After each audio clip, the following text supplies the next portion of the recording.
Сэнкүү шидэт улс малынхаа ачаар дэлхийн чулуужсан хүмүүсийг аврах гэж байгаа. Энэ шидэт улс малыг анх баасаас гаргаж авч байгаад дараа нь ховор материалын ачаар ихээр гаргаж авах боломжтой болдог. Энэ нь надад нэгэн хүний түүхийг санагдуулсан юм. Таанаас дэлхийн ертөнцийн нөөц хязгаарлагдмал болохоор хүн амаа цөөлж тэнцвэртэй байх хэрэгтэй гэж гарч ирсэн. Энэ үзэл бодол нь маш их хүн таалагдж таанаас яг үнэндээ муу хүн биш байсан гэж хэлэх хүмүүс байдаг. Гэхдээ энэ үзэл бодол нь саяхнаас гарч ирсэн зүйл биш юм. 100 жилийн өмнө дэлхийн хүн амын тоо 2 тэрбум ч хүрэхгүй байхад хүмүүс өсөж өгөх аюулд нүүрдэж байсан. Энэ аюулаас биднийг аварч энэ бичлэгийг хийж буй би болон үзэж буй та нар энэ хүний ачаар амьд байгаа гэж хэлж болно. За гол ярианд орцгоё. Хэрвээ чи Америкийн иргэн бол далайгаар алиж байгаад маш их шувууны баасаар дүүрсэн жижиг арал хадан зохио олох юм бол тэр арал хадан зохиогоо Америкийн газар нутаг гэж тунхаглах эрхтэй.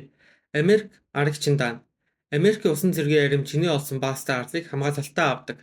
Тэр арлаа чи өөрийн нэрээр нэрлэж болно. Ийм аргаар өөрийн боловсон 10 гаруй арал байдаг.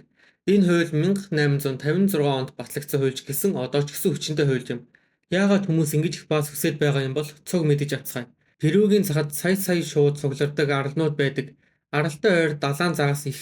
Сая шувууд загас барьж идээд тэгээд баадаг. Бүр маш их хуурай газар тул баас нь шууд хатаж маш ихээр хуримтлагддаг. Зөвхөн шувууны баасаар овоорсон 30 м орчим өндөр овооч байдаг. Ийм шувууны баасаар боссон овоог гуано гэдэг. 1800 оны үед гуаног зарж худалдах нь маш их том бизнес байсан. Яагаад шувууны баас юм чухал байдаг юм гэж бодож байгаа байх тэгвэл хүний биеийн доторхыг цуг харцгаая.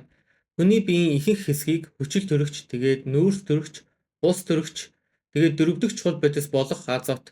Азот хүчил төрөгчтэй адилаар бүх амьдралтай маш том холбоотой байдаг.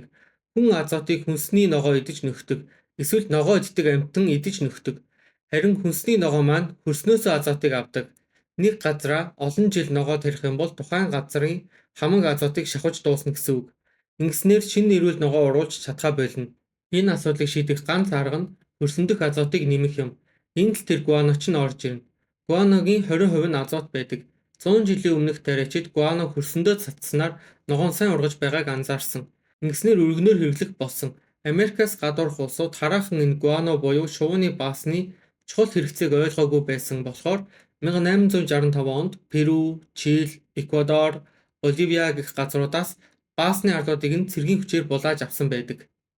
Гэтэл 10 жил болоогүй байхад дэлхийн азотын хэрэгцээ маш ихээр нэмэгдэж 1872 онд гуанон дуусаж Перу гадагшаага гуано гарахаа болиж дэлхийн өөр их сурвалжаас азот олох хэрэгтэй болсон юм. Гол асуудал нь азот тийм ч ховор элемент биш байсан юм. Агаарын 78% нь азот байдаг. Гэхдээ ургамал болон амьтан ашиглах боломжгүй төлөвт байдаг. Хоёр азот хоорондоо 3 гэлхээгээр холбогдсон байдаг буюу хүчирхэг холбоогоор холбогдсон байдаг. Хоёр азотыг хоорондоос нь салгах байгалийн хоёр л арга байдаг. Эхний арга нь аянга. Аянга хоёр азотыг салгахад хангалттай хэмжээний энергитэй учраас салгаж чаддаг. Салсан азотууд нь хүчил төрөгчтэй нэгдэж азотын эсэл болж бороо болон орж хөрсөндөх азот болдог. Хоёр дахь арга нь хөрсөндөх бактериуд азотын холбоог салгаж чаддаг ч гэсэн үйл явц нь маш удаан. Ийхүү хиймчид маань агаар дахь азотыг яаж салгаж авах тал дээр олноор төвлөрч эхэлсэн байдаг. 1904 онд Фриц Хаберт энэ салбар маш сонирхолтой санагдсан юм. Хабер азот болон хүчил төрөгчийг өндөр даралт болон өндөр температурт байлгаж үзэх санаа олсон юм. Хабер маш их туршилт хийж байсан, дээрээс нь маш их хацтай байсан юм. Хабер Германы гэрлийн чийдэн хийдэг бас сайжруулдаг үйлдвэрт ажилладаг байсан юм. Тэрнийхээ ачаар маш ховор материалууд туршиж үзэх боломжтой байсан гэсэн үг юм. Жишээ нь осмин гэх элемент. Осмин ховор элемент бөгөөд тухайн үед барагцаагаар олборсон 100 кг л осмин байсан байх. Хабер энийг уралдан төгс зохицох байх гэж бодсон тул жоохныг аваад өөрийн судалгааны өрөөндөө ирээд даралтын авлагтаа хийсэн юм. Тэгээд азот болон хүчил төрөгчөд 500 градус болтол халаах үед азотын 3 хэлхээнд задарч хүчил төрөгчтэй уралд орсон юм. Ийхүү аммониа гаргаж авч чадсан юм. Энэ нээлтийн дараа Германы засгийн газрын тусламжтайгаар 4 жилийн дараа гэхэд өдөрт 5 тонн аммониа үйлдвэрдэг үйлдвэртэй болсон байдаг. Ийхүү хүмүүс агаараас талх гаргаж авч байна гэж шүүгцгааж газар тариалан маш ихээр өргөжж 100 жилийн өмнө 2 тэрбум хүнийг тэжээж чадахгүй өсөж өгөх дээр тулж байсан хүн төрлөختөн одоо 8 тэрбум болтой өсөж чадсан байна. Хабер нээлтийг ачаар маш баян болж тухайн үеийн мундаг эрдэмтдтэй найзалдаг болсон. Эйнштейн анхны эхнэрээсээ салах үедээ Хаберийн гэрт очиж хонсон гэдэг. Гэхдээ Хабер 1918 онд Нобель авах үед хүмүүс таатай хүлээж аваагүй байдаг. Шалтгаан нь дэлхийн 1-р дайм. Эйнштейн дайныг эсэргүүцэж байсан бол Хайбер улсынхаа төлөө дайнд тусалахаар болсон юм. Сенку шидэт чингэнээрээ тесрэг бөмбөг хийдэг гэдгийг та нар санаж байгаа байх.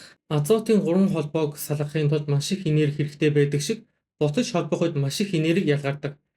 Хайбер азотоор тесрэг бөмбөг хийсэн юм. Агаараас гаргаж авдаг талх агаараас ирэх үхэл болж хувирсан юм. Хайбер Германы армийн зүрхэнд байсан юм.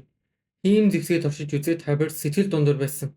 Хийм илүү зүйл хийж чадна гэж тэр итгэж байсан юм. Дайсны шуудууд нуугдаж байгаа хүмүүсийг алахын тулд агаараас хүнд хорт газ бүтээсэн. Хайбер дайны турш хийм зэвсэг хөгжүүлэх тал дээр ажиллаж байсан юм. Герман бууж өгөх үед аммониогоор олсон мөнгө нь өөрөх нь хорт газны хор уршиг болон дайны дараах гажигдалд өгөө болсон юм. Хожим наци хүчрүүг болох үед Хайбер еврей хүн байсан тулд ажлаасаа халагдсан юм. Сая хүн алж тэрбум хүн аварсан хүний төх маань инхүү дуусаж байна. Энэ хүний бүтээл надад Синкогийн шилдэг дуусмалтай төстэй санагдсан болохоор энэ бичлэгийг хийсэн юм. Та нарт төстэй санагдсан уу? Үгүйгээ өөрсдийн бодлоос сэтгэгдэл хэсэгт үлдээгээрэй.